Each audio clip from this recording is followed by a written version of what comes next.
Hello student, मैं नरेश कुशवाहा स्वागत करता हूं आपके अपने YouTube channel study with Naresh Kushwaha पर। आज हम सिंपल प्रेजेंट के फॉर्मूले पढ़ेंगे। किसी भी सेंटेंस को हम 6 प्रकार से बोल सकते हैं। उनमें पहला है पॉजिटिव, दूसरा है नेगेटिव, तीसरा है इंटेरोगेटिव, चौथा है इंटेरोगेटिव नेगेटिव, पांचवा है WH और छठवा है WH प्लस नेगेटिव। उन स्ट्रक्चरों को हम देखते हैं। पहला स्ट्रक्चर है पॉजिटिव। ठीक है, पॉजिटिव का स्ट्रक्चर है, सबसे पहले आएगा सब्जेक्ट, उसके बाद में आएगा B1 या B5।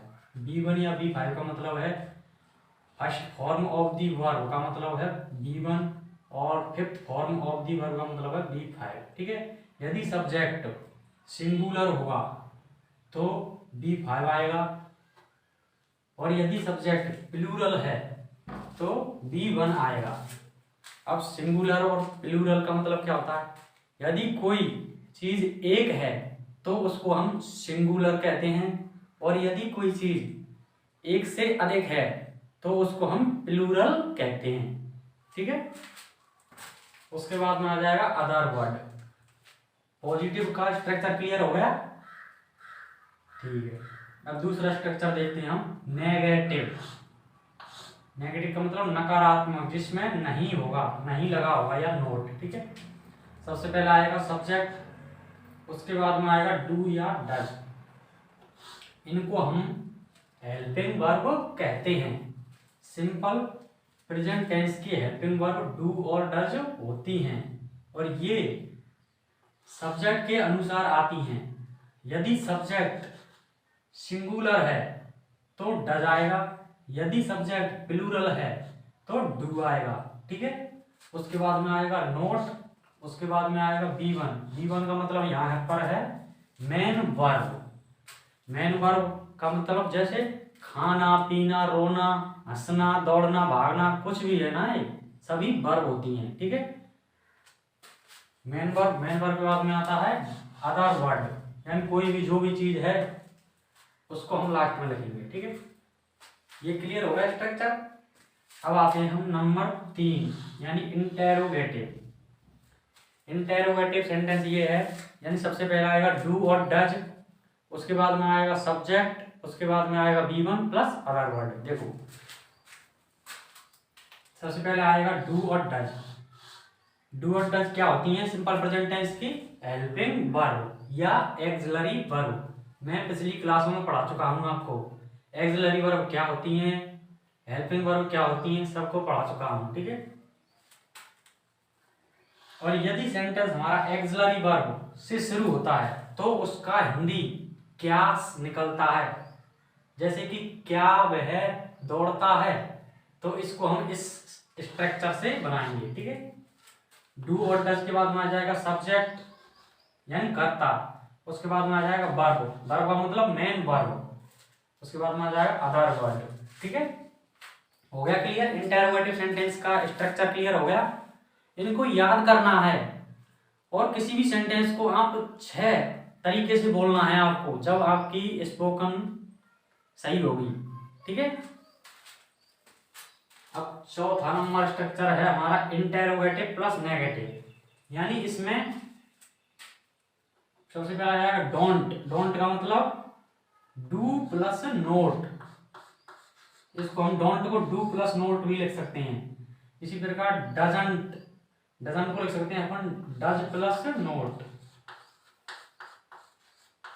मैंने ये मिलाकर लिख दिया है। ठीक है, जब अपन स्पोकन करते हैं यानी इंग्लिश बोलते हैं तो इसको अच्छी तरीका से बोलने के लिए इसको एक साथ मिलाकर बोलते हैं हम। जैसे कि डू डज को हम ऐसे नहीं बोलते हैं कि डू नोट, इसको डायरेक्ट बोल देते हैं डोंट या डजंट। ठीक है, सबसे पहला आ जाएगा हमारा डोंट या डजंट।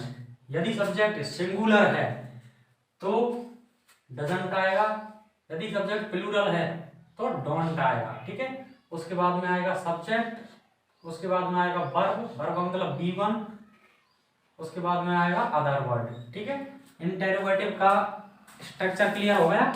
इनको सभी को याद करना है आपको रोजाना लगभग 5-6 बार बोलना है इन स्ट्रक्चरों को जल्दी जल्दी, ठीक है, उससे आपको माइंड में क्लियर याद हो जाएगा, ठीक है। अब आते हैं हम WH वाले पर, ठीक है। WH का स्ट्रक्चर ये है, सबसे पहले आएगा WH वर्ड, यानी WH वर्ड आपको पता है। WH वर्ड क्या होते हैं? कबो, बेयर, बहन, ये सभी, भाट, भाई, ये सभी क्या होते हैं? WH word. WH वर्ड की जगह कुछ भी आ सकता है, जैसे कि बहन यानी WHEN बहन यानी कब, WHERE बेयर बेयर यानी कहाँ, भाई WHY भाई यानी क्यों, ये सभी आ सकते हैं इसकी जगह। तो हम यदि हमारे सेंटेंस में भाई, बहन, बेयर, भाट ये हैं, तो उस सेंटेंस को हम इस स्ट्रक्चर से बनाएंगे। यानी सबसे पहले आ जाएगा WH वर्ड, उसके बाद में आ जाएगा डू और डज। डू और डज का मतलब सिंपल प्रेजेंट की हेल्पिंग वर्ब। उसके बाद में आएगा सब्जेक्ट, उसके बाद में आएगा वर्ब, उसके बाद में आएगा अदर वर्ड, ठीक है। इसके बाद में इन WH प्लस नेगेटिव को देखते हैं। नंबर 6 स्ट्रक्चर क्या है हमारा? WH plus negative. इसका स्ट्रक्चर क्या होगा? सबसे पहले आ जाएगा WH वर्ड, उसके बाद में आ जाएगा डोंट या डजंट। यदि सब्जेक्ट सिंगुलर होगा तो डजंट आएगा, यदि सब्जेक्ट प्लूरल होगा तो डोंट आएगा। और सिंगुलर और प्लूरल का मतलब क्या है? यदि कोई एक है तो उसको हम सिंगुलर कहते हैं, यदि कोई एक से अधिक है तो उसको हम प्लूरल कहते हैं, ठीक है। डोंट या डजंट के बाद में क्या आएगा? सब्जेक्ट, सब्जेक्ट के बाद में आएगा वर्ब, वर्ब के बाद में आएगा अदर वर्ड। इनको नोट कर लो सभी, फिर एग्जांपल दूंगा सभी का एक एक, ठीक है।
कर लिए सभी ने नोट? ठीक है।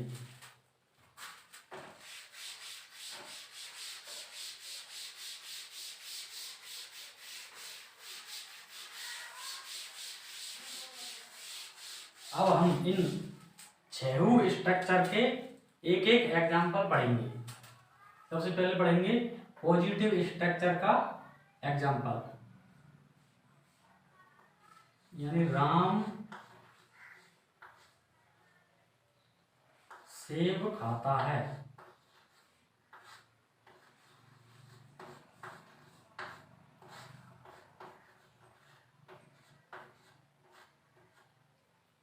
अब सबसे पहले हमें क्या करना है? इसकी पहचान करनी है, ये पॉजिटिव है या नेगेटिव है या इंटेरोगेटिव है या इंटेरोगेटिव नेगेटिव है या WH वाला है या WH प्लस नेगेटिव वाला है। तो इसमें ना तो नहीं है कहीं, ना इसमें बहन है, भाई है, बेहर है, इसलिए इंटरोगेटिव ही नहीं होता। तो क्या होगा? ये पॉजिटिव होगा। तो पॉजिटिव का स्ट्रक्चर क्या था हमारा? इधर लिख देता हूं मैं, सब्जेक्ट प्लस B1 या B5 प्लस अदर वर्ड, ठीक है। अब सबसे पहले देखना है हम सब्जेक्ट। सब्जेक्ट क्या है यहाँ पर? राम। तो राम को लिखो इंग्लिश में राम, उसके बाद में क्या आता है? B1 या B5। और ये कैसे आएगा? यदि सब्जेक्ट सिंगुलर है तो B5 आएगा, और यदि सब्जेक्ट प्लूरल है तो B1 आएगा। तो अब देखना है राम एक है या एक से अधिक है। तो राम एक है यानी सिंगुलर है, तो क्या आएगा? B5। B5 का मतलब वर्ब। वर्ब क्या है यहाँ पर? खाना है। आप ये मत देखना कि खाता, खाता तो कोई वर्ब ही नहीं होती है। इसमें क्या है, ना लगा के देखना है हमें। ये क्या हो जाएगी, खाना, यानी वर्ब क्या है हमारी, खाना। और खाना की मीनिंग होती है ईट।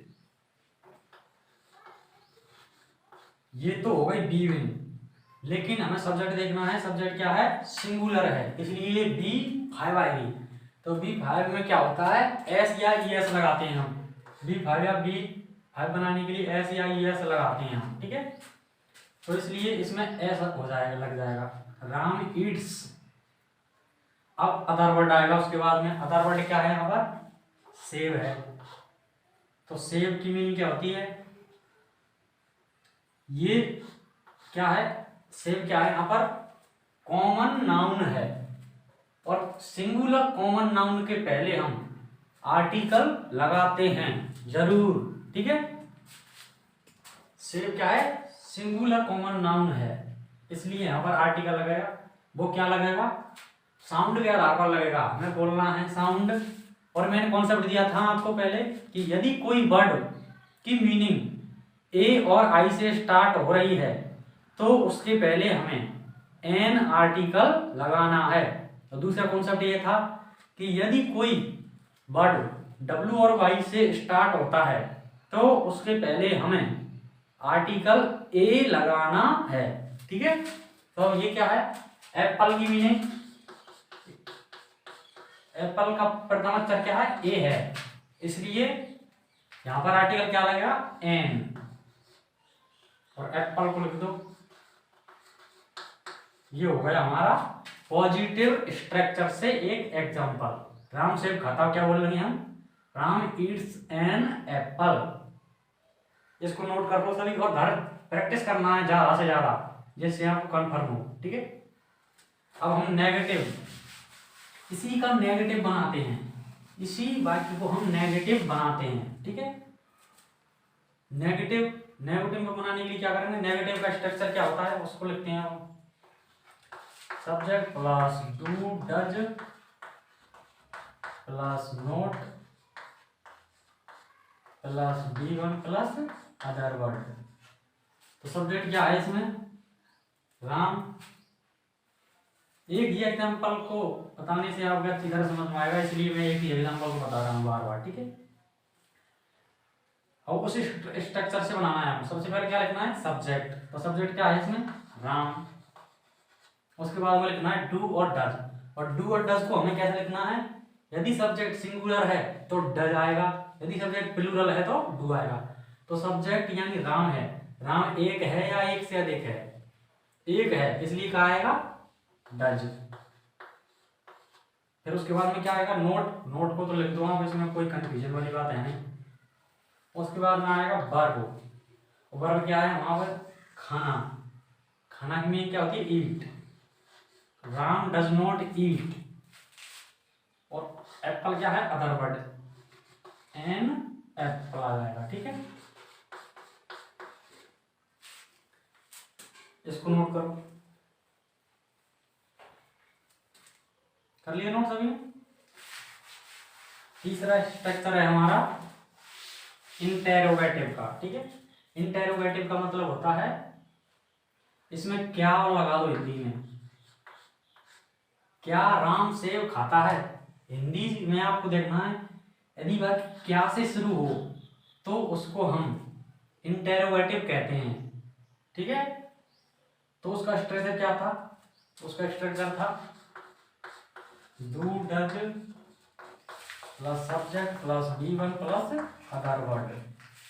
अब उसमें बनाना है, सबसे पहले क्या लिखना है हमें, डू और डज में से कोई एक लिखना है। और ये कैसे लिखना है, ये सब्जेक्ट के अनुसार लिखना है। यदि सब्जेक्ट सिंगुलर है तो डज आएगा, यदि सब्जेक्ट प्लूरल है तो डू आएगा, ठीक है।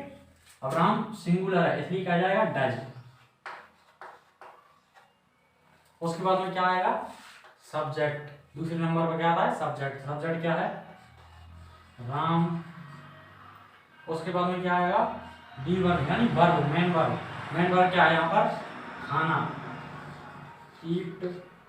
उसके बाद में अदर वर्ड, एन एप्पल। ये हो गया हमारा इंटेरोगेटिव का एक एग्जाम्पल। ठीक है, अब इसी में हम इंटेरोगेटिव नेगेटिव का एग्जाम्पल और बना देते हैं। ठीक है, इसमें ही हम जोड़ देंगे, क्या राम सेब नहीं खाता है?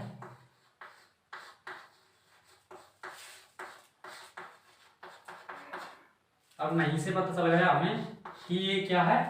सबसे पहले देखना है क्या से शुरू हो रहा है, तो क्या है, ये इंटेरोगेटिव का वाक्य है और इसमें नहीं और है, तो किसका हो गया, इंटेरोगेटिव प्लस नेगेटिव। और इंटेरोगेटिव प्लस नेगेटिव का स्ट्रक्चर क्या होता है, स्ट्रक्चर ध्यान रखने की मेन बात है इसमें। ठीक है, स्ट्रक्चर होता है हमारा don't, doesn't plus subject plus V1 plus other word. अब इससे बनाना है हमें, डोंट और डजंट को आप ऐसे भी लिख सकते हैं, डू प्लस नोट। इसी प्रकार डज को लिख सकते हैं, डज प्लस नोट। ठीक है, अब सबसे पहले देखना है यहाँ पे डजंट आएगा या डोंट आएगा। तो राम क्या है, सिंगुलर है, इसलिए डजंट आएगा। डजंट उसके बाद में क्या आएगा, सब्जेक्ट, सब्जेक्ट क्या है, राम। उसके बाद में क्या आएगा, वर्ब, ईट एन एप्पल। आप तो समझ रहे होंगे अब तो। ठीक है, अब पढ़ेंगे हम WH वाला एग्जाम्पल। इसी को WH में बना देंगे। इसमें हम क्या देंगे, राम सेब क्यों खाता है? राम सेब क्यों खाता है?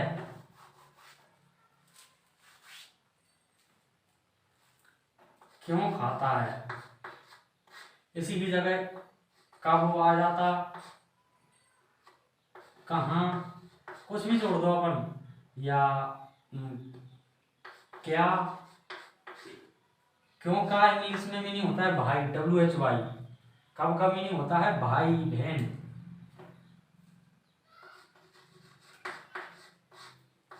क्यों, कब, कहाँ, क्या। क्यों का मतलब होता है भाई, इसका मतलब होता है बहन, इसका मतलब होता है डेयर, WHERE। इसका मतलब होता है भाट, WHAT वाट। ठीक है, अब हमें बनाना है इसका। तो सबसे पहले क्या आएगा, WH वर्ड। तो WH वर्ड क्या है, क्यों। क्यों की इंग्लिश क्या होती है भाई। उसके बाद में आता है डू या डज। तो राम क्या है, सिंगुलर है, इसलिए डज आएगा। भाई does Ram eat an Apple.